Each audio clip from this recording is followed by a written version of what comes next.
They don't pay us to think. They pay us to know. We know we can beat them. There's no excuses why we shouldn't win the game. Period. W's on 3, man. Let's go. W on 3. 1, 2, 3. W. Welcome, all my fellow Redskin brethren and sistren. I am your man and resident Redskins fan, Lou. Thank you for joining me here on the Redskins Report, week number 9 edition.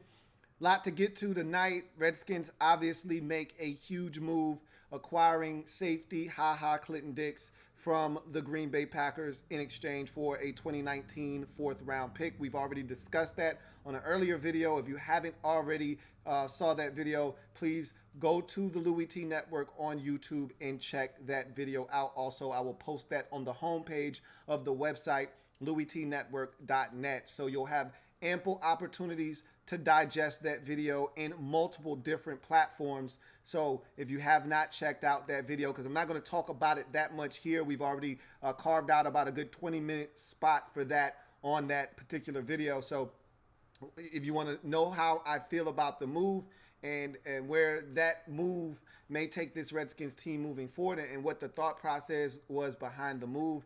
And I did find out more information behind the move and the rationale, and we'll talk about that briefly, but we're more so focused on the Atlanta Falcons and what we were able to do against the Giants and moving forward to the Atlanta Falcons in week number 9 on this particular program. And also, I do want to give you a quick disclaimer tomorrow, because for some reason, and this is troubling me and it shouldn't, because I shouldn't care, but because we're family, I do care, and I just want to hear from you guys.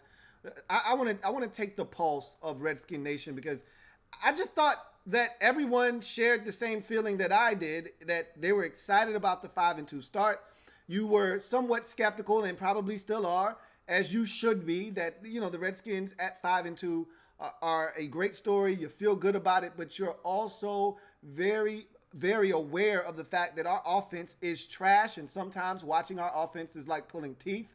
And that you understand if we play the upper echelon teams in the league that can score, we may not be able to keep pace. And something like New Orleans could happen again, theoretically, if we do not improve by the time we get to teams that can score. That's why this week's game versus Atlanta is such a great test for us, and a nice litmus test.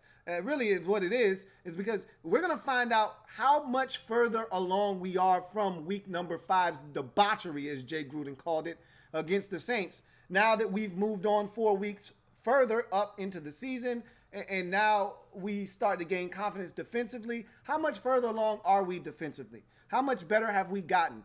Can the offense step up and match an explosive offense like the Falcons? And again, we don't have to match them. We just need to be better, because our defense, if it is as good as we think it is, should be able to knock that Falcons offense down just a notch or two to allow our offense to just keep pace, and that will give us a chance to win the football game. So this is a big week for the Redskins. And again, back to my original point, I thought everyone was excited about the 5-2 start, but the more and more I talk to other people and I watch other people's channels and listen to some of the comments or read some of the comments in the comment section, and I'm on Twitter and social media, and I'm watching some of these other programs dealing with the Redskins, and I'm listening to the feedback from the fans, I am at a loss. I am baffled, because we're not the New England Patriots. We're not the Pittsburgh Steelers. We're not one of these outfits that win every single year. So you would think that the fans would be ecstatic that we're 5-2 and wouldn't care how we attained this 5-2 record. They would just love the fact that the Redskins, after 8 weeks of football, are in first place for the first time after 8 weeks since the 2000 season, are 5-2 for the first time. And I'm making up these numbers, but I'm just telling you, it's been so long since we've been 5-2. It's got to be the Jim Zorn first season. It's got to be. That's the last time I remember the Redskins being remotely this good for this long at the beginning of the season. I think we started off that season, I'm not mistaken, 6-2, and then we had the Monday night meltdown versus the Steelers, and then all hell broke loose with that season and the Zorn tenure for that matter. But I digress. It's been since 2008, I believe, since the Redskins have been this good this early in the season. We are 2-0 for the first time in the division starting out. Just think about this. We've been 2-0 in the division one time in the last 20 years. 2-0 to start our division play one time in the last 20 years. That was in 2010 with Rex Grossman. Can you listen to me? I don't understand why we're not jumping for joy right now. But the offense has people hitting the pause button, and I get it, but that should not temper your excitement for this football team and the progress that they've made, and the fact that because we play such good defense, we're going to have a chance most weeks because we can play defense and run the football. And Alex Smith, albeit he's trash thus far this season, I think he's going to get better. And he's not turning it over, which has been his MO throughout his whole career. And if you're not turning it over, you're going to have a chance to win. Redskins right now are +7 in the turnover ratio. That's good for a top 5 ranking in this league. That's why we're 5-2. That's why we lead this division. That's why we'll have a chance to win most weeks in this league. So I thought everybody would be ecstatic about that. I'm wrong. So now I need to hear from you guys. I want to hear why you feel the way you feel, or do you feel like I feel? Either way, we're going to have a powwow tomorrow. Let's call it a mid-season meeting of the minds, a special Redskins report tomorrow. On Halloween, may have you from 8:30 to 9:30. We will have that Redskins conference, and I'm going to give you the floor. I'm not going to do a lot of talking. I want to hear from you guys because you know how I feel. I talk all the time, but I want to know how you guys feel. I'm going to open up the floor. I'm going to open up Twitter. I'm going to open up all my social media platforms. I'm going to open up the phone lines. Everything will be open for you guys to chime in, and I'm going to allow you guys to have the floor, and I want to hear from you. Why do you feel the way you feel about the Redskins 5-2 start? Whether you're negative, whether you're positive, whether you're indifferent, I want to hear it. So I've laid that out. Let's jump into the Redskins report for week number 9, and we start with our bow and go. Let's put a bow on that win versus the Giants. And I don't think you guys understand just how big of a win that was, but let's go to the bow of the bow and go. That week 8 win in the Meadowlands versus the Giants. Redskins bow and go. So let's start by putting a bow on week 8 because we've done such a good job as fans, number one. And I told you last week I was kind of on cloud 9, but I realized what was the task at hand and that we needed to move forward. And more importantly, the fellas have understood this year. And it's leadership like DJ Swearinger. It's leadership like Jonathan Allen and Deron Payne and some of these young guys from Alabama that have been used to winning that have come in and helped turn this thing around. And we're adding yet another Alabama football player in HaHa Clinton Dix. So as you can see, the Redskins love stockpiling their Alabama football players. And so that has changed the dynamics and the inner workings of the brains of the Redskins players, because DJ Swearinger not allowing guys to be content. Neither is a guy like Jonathan Allen. They're staying on top of these guys and making sure that they know nothing has been achieved yet. We're 5-2. That's great. Rah, rah. Hope everyone feels good about that. But we need to continue to keep our foot down on the pedal. Or as my man DJ Swearinger, a.k.a. Jungle Boy, has said, we haven't even begun to start cooking yet. We just turned on the stove, and we ain't even put the grease in the pot yet. All right? We ain't even put the grease in the pan yet. So that tells me that he's still focused, and he's keeping everybody else around him focused. But let's talk about the Giants game, because I don't think you guys understand. I know the Giants were 1-6. I know that they were awful, but they're still the Giants. They still have Odell Beckham Jr. Shame on you if you step to the old dirty Beckham. They still got Beckham.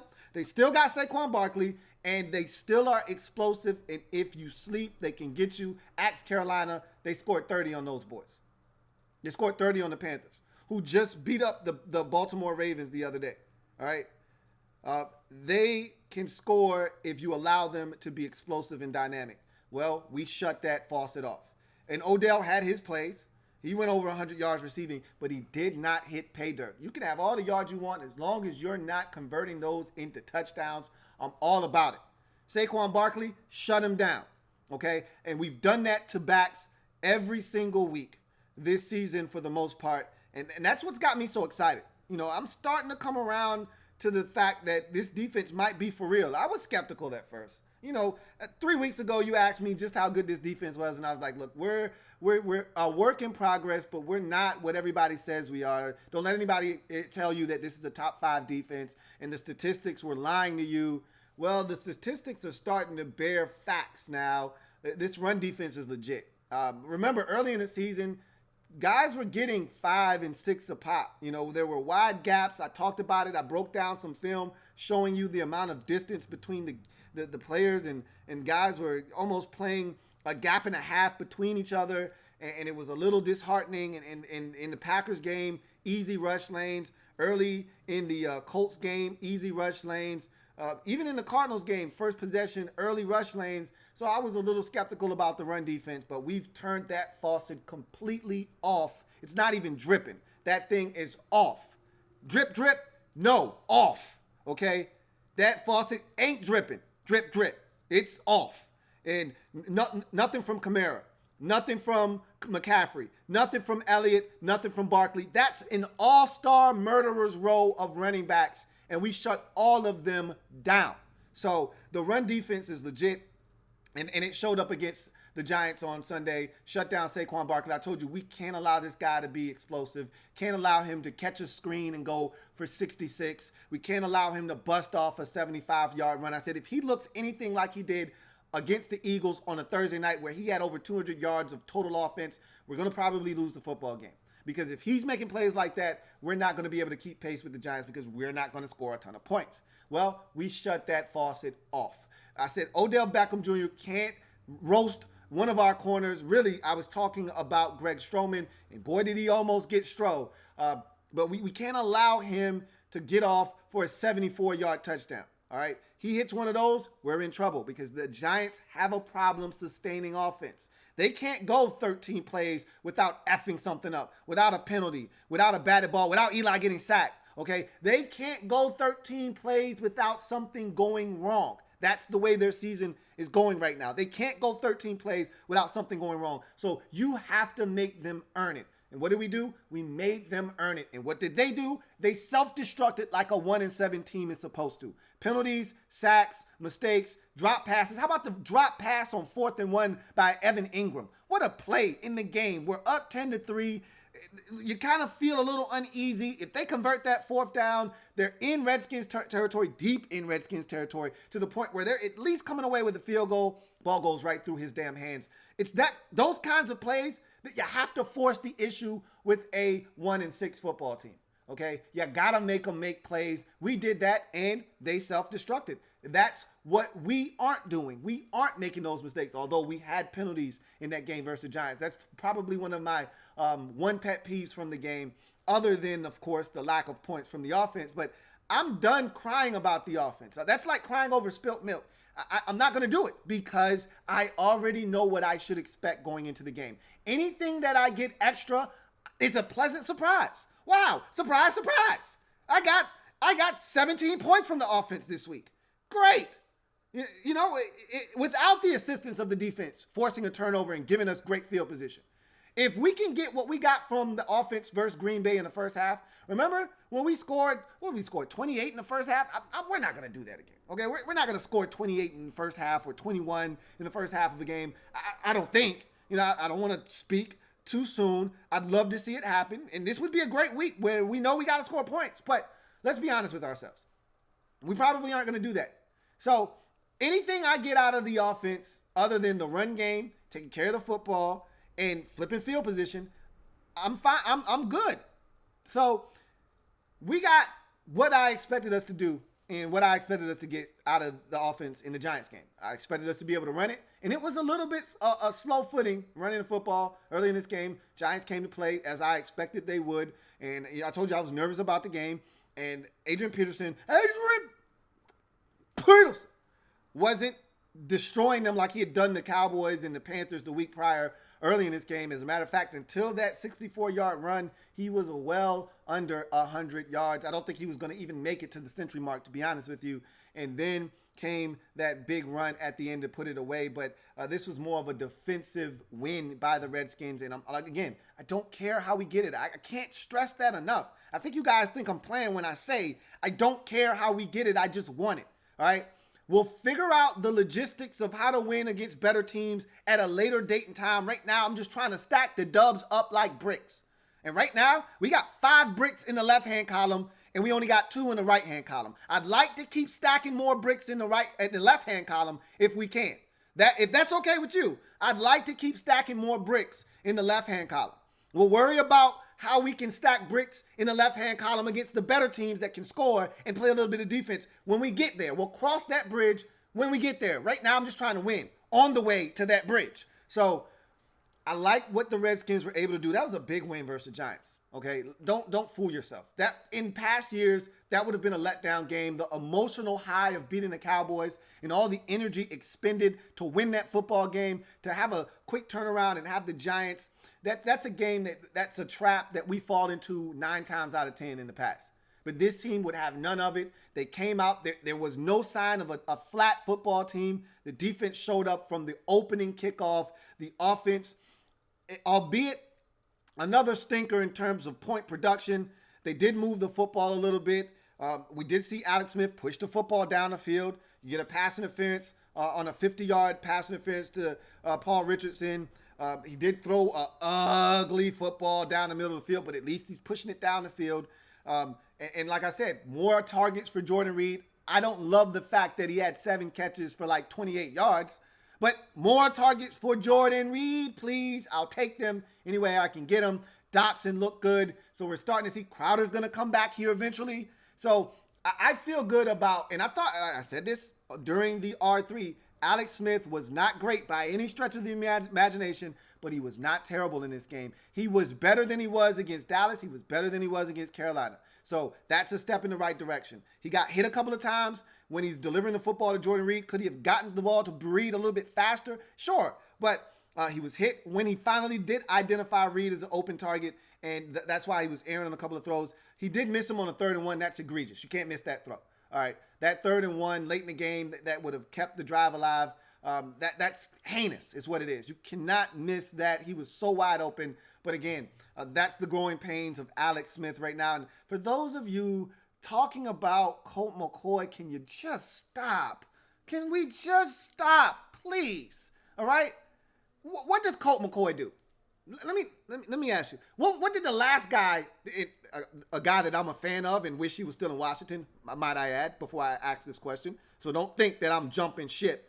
But what did the last guy do that you guys all complained about? I know. Turn the football over. What does Colt McCoy do? I know. Who? Me. Yes, you.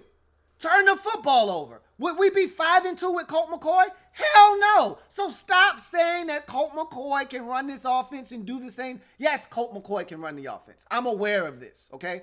Colt McCoy can do everything that Alex Smith has done, probably and then some. I understand that. But you know what Colt McCoy also is going to do? He's going to turn the goddamn football over. There's a large enough sample size and body of work to know that Colt McCoy would turn the football over in some crucial situations, and we wouldn't be 5-2 right now, okay? The slim margins that we've been winning by, 1 turnover could make the difference between Redskins winning, Redskins losing. So would you just stop with the Colt McCoy? Please. Thank you. So, big win versus the Giants. We had to have it. We got it. I'm very ecstatic about that. We're 2-0 in the division. And not only beating the Giants a big deal, but being 2-0 in the division. I told you, if you're going to win this division, if you're serious about winning the NFC East this season, you must sweep the Giants. And it's not going to be easy. And even when they decide to make the move to Kyle Lauletta later in the season and remove Eli Manning from the starting lineup, it's going to be tough to beat them in New York. Well, guess what? We got rid of, because I honestly don't want to see Kyle Lauletta. Because he's going to run. His ass is going to run. Unlike Eli, who we know where the hell to find him. We know his address. We know where he resides, right behind the Center USA. We know where to find his ass and put him down on the ground. Kyle Lauletta, he doesn't like what he sees. He's going to get the hell out of Dodge, and he's going to run, and he's going to break shit down, okay? And he's going to run. And that's going to be a pain in the ass. So I'd like to get my second Giants game out of the way before they decide to bench Eli Manning, if that's all right with you, Giants. Because once Lauletta gets in there, he's going to be running the hell around like a damn chicken with his head cut off, and it's going to be so hard to contain his ass because he wants to run. He's going to make some mistakes because he's young, but he's also going to run, and that's going to be a pain in the ass. So I'm glad we got our Giants game in New York or New Jersey out of the way. And so the last time we got to play the Giants, it'll be at home. I feel a lot more comfortable about Giants at Washington later in the season. So 2-0 to start our division mark. And more importantly, we're playing exceptional football in the conference.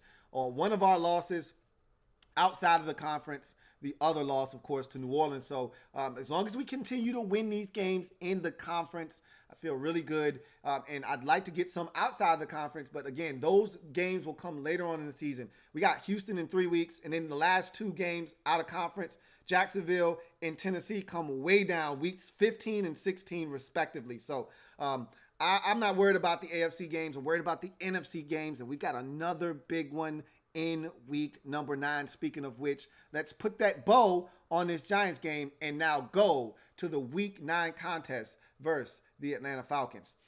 So as you could imagine, week 9 is going to be intriguing for a number of reasons. Number one, I'm a Redskins fan. My sister is a Falcons fan, so she's looking to try to get back to 500, and she's going to the game this weekend along with my dad, the same trio that went, sisters and dad, going to the game again. So that should be a fun experience to hear about, and I might have more Redskins story time for you after that game has met its conclusion, and I get the report back from them as to how things went at the park. But nonetheless, number 2, this is a real test for us. And as you can see on the artwork earlier on in the thumbnail for the video, this is a test. And a wise man brought it to my attention and eloquently put it that we failed the test the first time around versus the Saints.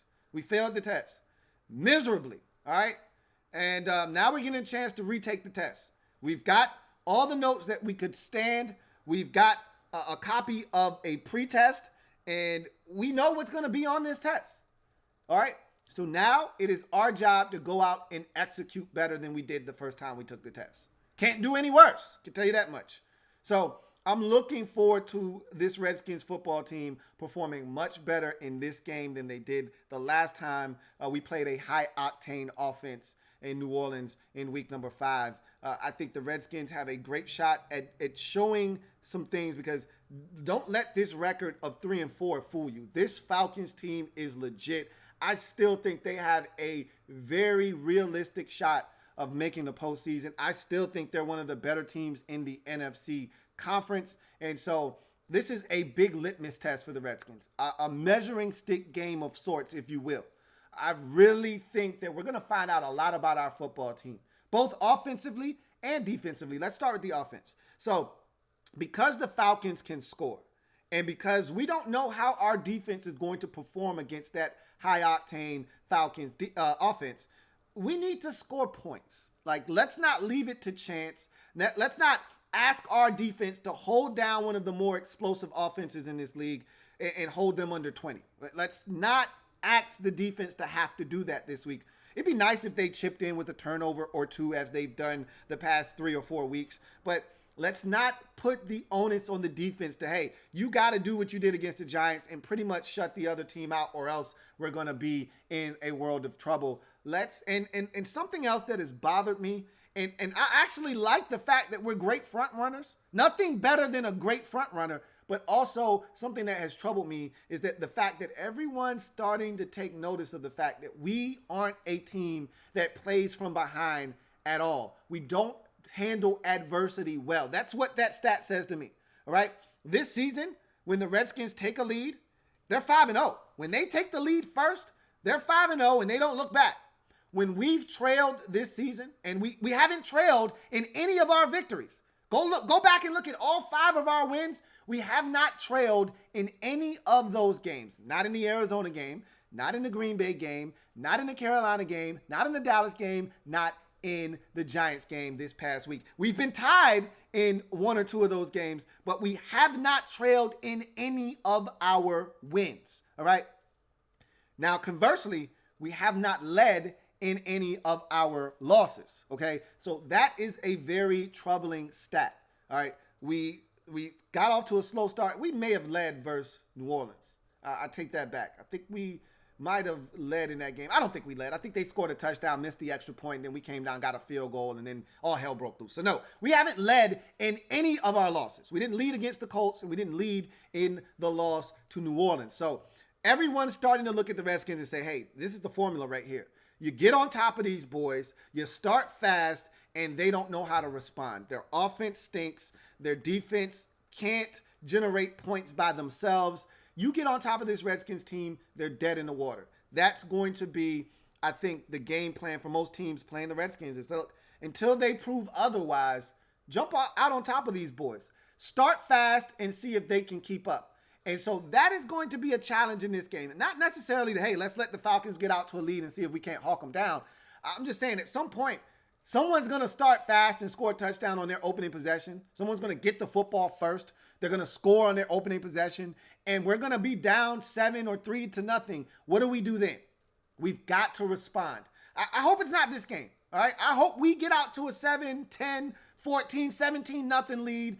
And if we got to hold on for dear life like we've done throughout the season, whether it's Green Bay or Carolina, I don't care. I'm fine with that. Or we jump out to an early lead and it's nip and tuck, but we hold on and win like it was against Carolina and Dallas. Whatever the case may be, or the Giants game, whatever the case may be, I just want to win. And offensively, I'm looking for improvements. I don't think Chris Thompson is going to play in this game. I think he is hurt. I think he's banged up. He re-aggravated his injury. As a matter of fact, if I listened to Jay Gruden correctly, I think he hurt his other rib. So now we're dealing with another rib injury. So I don't expect Chris Thompson to play.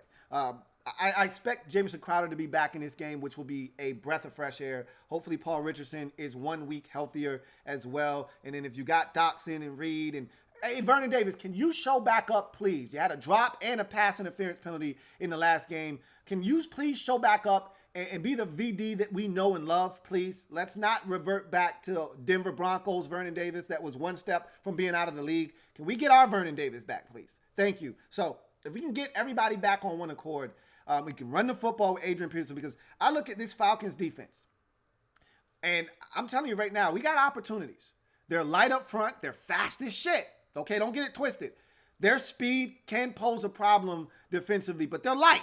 If we get our hands on them, we can create a new line of scrimmage, run the football, and that should be able to freeze the defense temporarily to give Alex Smith a chance to go play action fake, run some boots, get him outside the pocket, and get him to some open targets. So I'm hoping that we establish the run early in this game, which will allow us to loosen them up in their secondary and then take some shots. But again, it all predicates on the accuracy of Alex Smith and the offensive line doing their job and protecting him. If he feels comfortable, I think he'll be a lot sharper. If he feels uncomfortable, we've seen what Alex Smith, with a little bit of antsiness in that pocket, what it looks like this season, and it's not pretty. So I'd like to see him be a little bit more accurate in this game. I'd like to see the run game be established early and often, and I'd like to see the Redskins remain balanced. 33 runs in the game against the Giants, 32 passes.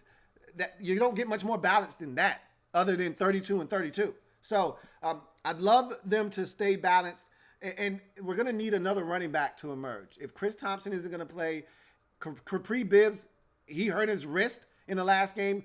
He came back in the game, so I think he's going to be okay. But again, you know, when adrenaline's flowing, it changes things once you have a chance to sit down, blood settles, and swelling starts to set in. Don't know his status for week number 9, but if Samaje Perine has to step up, so be it. We need guys to step up. Adrian Peterson can't have another game where he's toting the rock 26 times. I'm uncomfortable with him having to tote the rock that many times. I want to scale that back just a bit. I'm not asking for him to only have 15 carries. More like 18 to 21. 26, now you're starting to get into that threshold where you're treating him like he's 26-year-old Adrian Peterson and not 33-year-old Adrian Peterson. Can't keep asking this man to go to the well, and he's dealing with a myriad of injuries himself. So I'd like to see somebody else be able to take some of the carries away. And Samaje, I'm going to tell you right now, I'm just saying this. If your ass get in the game, you better not goddamn fumble. I'm not playing with your stinking ass. Do not put the church's money on the ground, all right? So there's that. But offensively, the Falcons haven't been defensively. The Falcons haven't been great this year. You can move the ball on this Falcons defense. So I've got confidence that we can do some things a la Green Bay in this game. Start fast and maybe give the defense something to work with instead of it being the other way around. As far as us attacking the Falcons offensively, the same blueprint applies. Stop the run, Tevin Coleman and company, and then get after Matt Ryan. It's going to be a lot tougher because the weapons are everywhere. They have 3 guys that they can get the football to at any point in the game. And check, 1, 2, 1, 2. Guess who? Mohamed Sanu. Also, Julio Jones obviously is the biggest threat. And then Calvin Ridley has emerged as a big-time number 2 option in Atlanta. So their offense is scary, to say the least. They're coming off of a bye week, so they've got extra time to prepare for us. They feel good about where they are. They beat the Giants the last time they played on a Monday night, so they feel like they're in a position to get back to 500 on the season. And so to them, our defense, our offense looks like food, and they're ready to eat. So we've got to show up. We've got to establish dominance up front like we have the last 3 weeks when we've won. And that's on both sides of the football. We've got to establish dominance at the line of scrimmage. That's why we've won. We've beat teams to a pulp on the offensive line and the defensive line. And we need to do that again. They just lost one of their guards for the season. They've got some issues up front, potentially. We need to take advantage of that offensive line. We need to win up front, stop the run, force them to be one-dimensional, and see if we can't fluster Matt Ryan. We saw what a flustered Matt Ryan looks like in week 1 versus the Eagles. If we can duplicate that, if we can get to Matt Ryan, if we can make him uncomfortable like the Eagles did on Thursday night in week 1, and I know that's a long damn time ago. Since then, Matt Ryan has looked like an MVP caliber quarterback. If we can get him to revert to week 1's form, we've got a shot to win this game. All right. We really do. But if he looks like he's looked throughout this season versus Cincinnati, versus New Orleans, versus Carolina, we're in trouble because that means they're going to score 30 plus. And if they score 30 plus, we're not winning this game because we're not capable, unless we get some defensive touchdowns or some special teams touchdowns or we get some explosive plays, we're not capable of scoring 30 at this current moment. Maybe later on in the season, things start to click and we're able to do that. But right now, as we're constructed, we're not capable of putting up 30 plus. So we've got to find a way to limit them. And maybe the best defense is good offense in this game. Maybe the run game and time of possession and keeping the Falcons on the sidelines offensively may be our best method to success in this game. Maybe that's the best route to a win.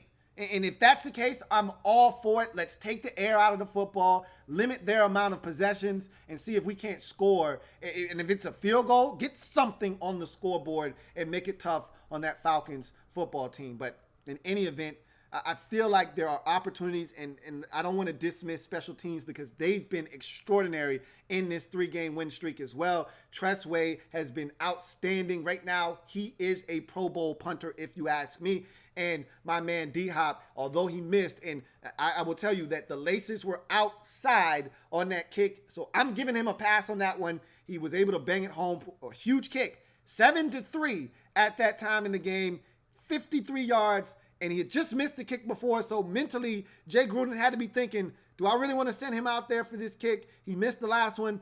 He didn't hesitate, sent D-Hop on the field, and he banged it home. Even though it banged off the upright, it went in. And he's been stellar for us as well. So we need the continued support of special teams. They've been outstanding for us this season. And if we can continue to win the special teams battle, win the defensive battle, and just do enough on offense, I don't see why we can't come away with a 4th straight victory. Let's go to the final outcome. It's the final outcome. Whoa.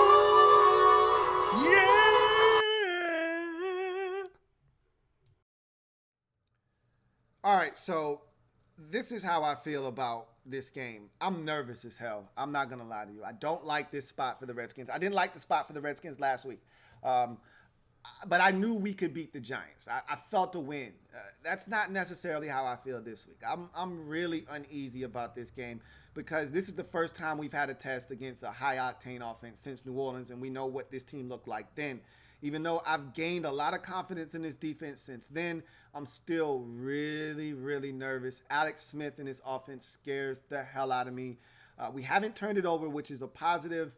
And if Adrian Peterson doesn't turn it over, and that's something he's done throughout his career. So you're going to have to take the good with the bad with Adrian. Every now and again, he fights so damn hard at every single carry that there's a possibility that, you know, the ball may come out here and there. So just keep that in mind and be mindful of that. But as long as he's continuing to run the rock the way that he's run it, and the offensive line continues to protect, and we may be without Trent Williams in this game. His injury looms large. Again, a dislocated finger, and it seems like he may not be able to play because, like he stated, as an offensive lineman, you need your hands to be able to grip and hold.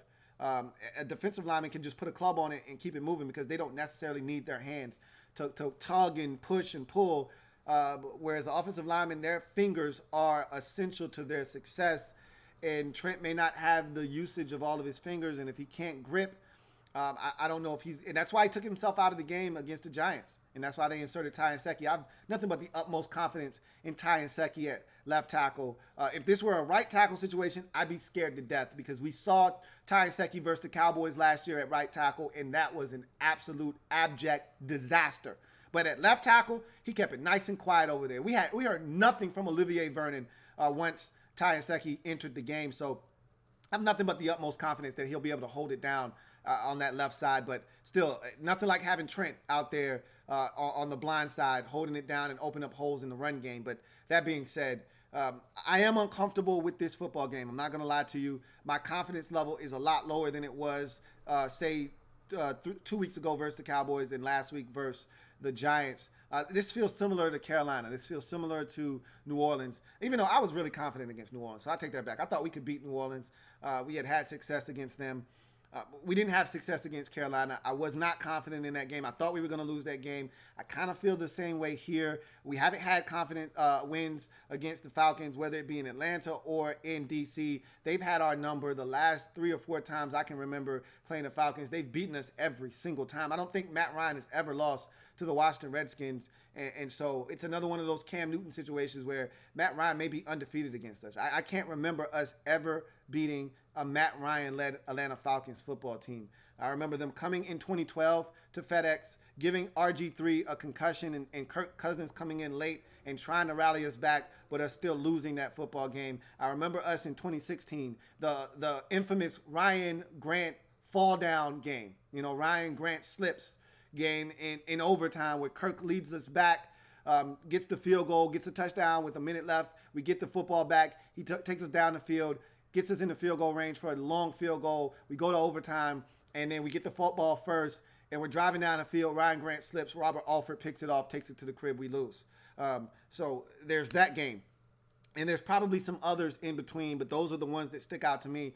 We don't have success against the Falcons, and I'm not confident in this game. And I said all of that to say this: if we continue to do the things that have allowed us to win 3 straight and compile a 5-2 mark, which are as follows: protect the football, force turnovers, run the football, stop the run, and win at the line of scrimmage, limit big plays, then we have a realistic and legitimate shot to move to 6-2 versus the Atlanta Falcons. My gut says that this is a loss, but my heart says that we can win this football game. And for the first time in a long time, because the Redskins have played such good football, they've instilled enough confidence in me that I don't go with my head or my gut. I go with my heart. They may backfire, but I think we can get the win. I'm taking the boys in another low-scoring, grinded-out affair at FedEx, 23-20 over the Falcons. I'm going to tell you right now, if the Falcons score anywhere north of 27, we lose. If we can hold them to 23 or less, because I think we can get to 24. If we can hold them to 23 or less, I think we can win this game. If they get is a smidge over 27, and really 24 is the magic number for me. They score more than 24, I don't think we can keep pace. I know we're not getting to 27 in this game. Unless something crazy happens, like Alex Smith all of a sudden is accurate, guys are making plays, and all of a sudden now, we score 3 offensive touchdowns and we get a turnover and we get a field goal off of that or something, or the defense decides to get a pick six or a fumble, scoop, and score or something, or special teams chimes in with a punt return. Maybe Stroh does something extravagant on punt returns. I don't know. But I just don't see us scoring 27 or anything of the sort. 23 to me is as far as we go in this game, and we got to make it enough. And it's been enough the past 3 weeks. We need to make it enough again in week number 9. So that's how I feel, and that's going to do it for me here on the Redskins Report Week 9 edition. Remember, I am a Redskins fan etched in burgundy and gold. My Redskins spirit will never die. Redskins spirit will never fold until we meet again. Hail to our beloved Washington Redskins. I'm your man, Louie T, signing off. You guys join me tomorrow, 8:30, for the Redskins mid-season meeting. All right? We'll discuss. I'll open up the floor.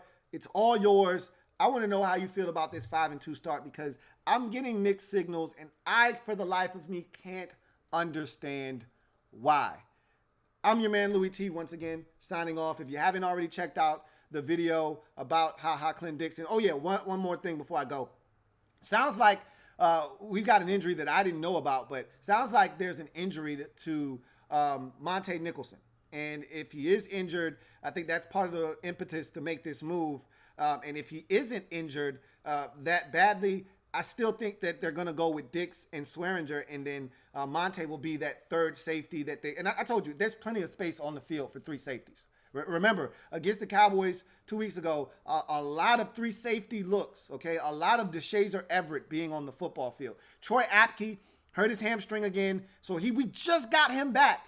All right, he's gone again. So we need depth at safety, so this is a great move at a perfect time for the Redskins. And again, if Monte isn't hurt seriously and he can play, there's still space on the field for Monte Nicholson. So we'll see what happens. But again, I'll see you guys later.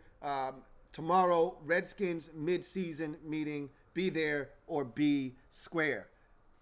Later, guys.